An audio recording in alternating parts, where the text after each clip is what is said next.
Hello everyone, welcome to continue our course on power plants and substation electronical equipment. In this lesson, we will mainly give a brief overview of fuses, a type of high voltage equipment. The main content of the session include the uses of the fuses, the working principle of the fuses, the principal structure of fuses, the main technical parameter of fuses. First, let's learn the main uses of the fuses. A fuse is a switch device. It is the earliest used and simplest in structure protective device, commonly known as a safety device, mainly used for the protection of circuits and power transformers against short circuit and overload protection. When the power system is overloaded, causing the current to exceed a certain value, and the electronical equipment or lines experience a short circuit, the fuse can act within a specific time to quickly operate and cut off the power supply to protect the equipment and ensure that the normal parts are not damaged by the short circuit. Fuses have a simple structure, small size, lightweight, low cost, easy maintenance, and flexible use. Therefore, they are widely used in the voltage level of 16 kV and below. Small capacity electronical installations, they are mainly used for the protection of small power radio grids and small capacity substations. They are also commonly used to protect the voltage transformers in 360 kV. In addition to the above functions, they are also used with low switches, reclosers and circuit breakers. Other switching devices used in conjunction with protect transmission lines, transformers and capacitor banks. In distribution systems and electrical equipment, fuses mainly provide short circuit protection. Currently, in devices of 1 kV and below, fuses are the most widely used.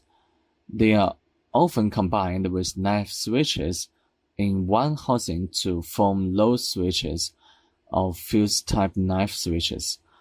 Next, let's briefly explain the working principle of the fuses. A fuse is a series connected weakest link in the circuit.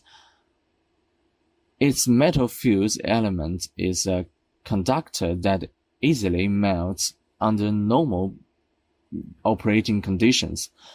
The current passing through the fuse element is small, so although the temperature of the fuse element rises, it does not reach the melting point, and the fuse element does not melt. The circuit can reliably conduct once the circuit experiences an overload or short circuit fault. The current increases. The overload current or short circuit current hits the fuse element. The fuse element, due to its own temperature exceeding the melting point, melts before the protected equipment reaches a temperature that would damage its insulation, cutting off the circuit, thus protecting the electrical equipment in the circuit from damage. The working process of the fuse can be roughly divided into the following 4 stages. 1. The fuse element is heated to its melting temperature due to overload or short circuit. 2. The melting and vaporization of the fuse element. 3. The gap between contacts breaks down and generates an arc. 4. The arc extinguishes and the circuit is broken. Obviously, the operation time of the fuse is the sum of the time taken by these 4 processes. The breaking capacity of the fuse depends on its ability to extinguish the arc. The melting time of the fuse element depends on the size of the current passing through it and the melting point of the fuse element. When a large short-circuit current, the fuse element will explosively melt and vaporize. quickly blowing the fuse. When the overcurrent is not very large, the temperature of the fuse element rises slowly and the melting time is longer. If the melting point of the fuse element material is high, the fuse will melt slowly, and the melting time will be long. Conversely, if the melting point is low, the melting time will be short. Next, we will learn about the structure of the fuses. A fuse is mainly composed of metal fuse elements, fuse carrier, and base. In addition, some fuses also have a fuse tube, filler material, and a fuse indicator. First, let's look at the fuse element. The fuse element is the main part of the fuse, including the fuse element itself. Under normal working conditions, it contacts the circuit in case of a fault. The fuse element will melt first, thus cutting off the circuit, providing protection for other equipment. The fuse element can be divided into high melting point fuse element and low melting point fuse elements. Low melting point fuse materials have a higher resistability. The fuse element made of these materials has a large cross-sectional area. When melting, produces a large amount of metal vapor, making the arc difficult to extinguish. Therefore, this type of fuse element is generally used in low-voltage fuses of 500 V and below for overload protection. High melting point materials have a lower resistability, and the fuse element made of these materials has a smaller cross-sectional area, which is beneficial for arc extinguishing.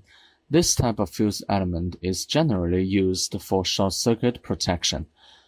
Let's now look at the fuse carrier. This is the movable part of the fuse, used for installing and removing the fuse element.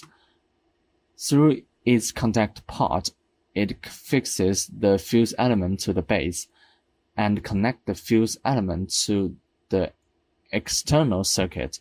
The fuse carrier usually adopts a contact form.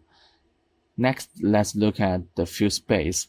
This is the fixed part of the fuse. It has terminal for connecting the power circuit, including insulators and all other necessary parts. The fuse tube is the outer shell of the fuse. It is used to house the fuse element. It can limit the burning range of the fuse arc and has some arc extinguishing effect. The filler material is generally solid quicksand. It is an insulating material with a high thermal conductivity, used for cooling and extinguishing the arc. The fuse indicator is used to indicate the state of the fuse element. Finally, let's learn about the main parameter of the fuses.